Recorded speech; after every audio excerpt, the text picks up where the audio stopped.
Entretien avec SICRE, 27 septembre 1987.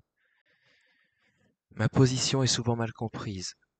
Le trône de France n'est pas, à mes yeux, une affaire de prétendance. Il est d'abord héritage de l'histoire, qui aboutit à ma personne et qu'il m'appartient de représenter avec autant de simplicité que de fierté. Être l'aîné des Capétiens, c'est aussi, en second lieu, une disponibilité politique, ne serait-ce qu'aux yeux des Français respectables qui sont restés fidèles à cette tradition.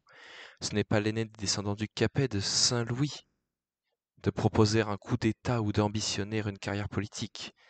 Je n'ai pas à en décider personnellement. C'est l'affaire de la Providence et des Français. Louis XV déjà le pensait ainsi, pour le cas où la dynastie aurait disparu. Mais la dynastie n'ayant pas disparu, je reste en réserve et au service de la France, comme l'ont toujours été les aînés de ma famille, dans les jours glorieux, comme dans les jours sombres. Je comprends qu'il y ait d'autres lectures, d'autres interprétations que la mienne de la monarchie française.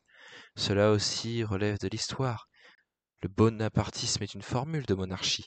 L'orléanisme de Louis-Philippe en était une autre, les princes d'Orléans qui descendent de Louis-Philippe, c'est-à-dire d'une branche cadette en rupture avec la tradition, peuvent, s'ils y tiennent, prolonger cette vision d'une monarchie issue de la Révolution libérale.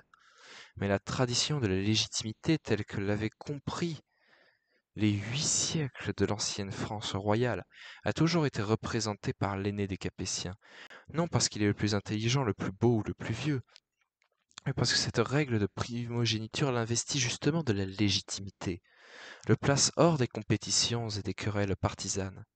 Je suis cet aîné des Capétiens, et je revendique donc, sinon les droits, qui sont peu de choses, du moins tous les devoirs que je n'oublie pas.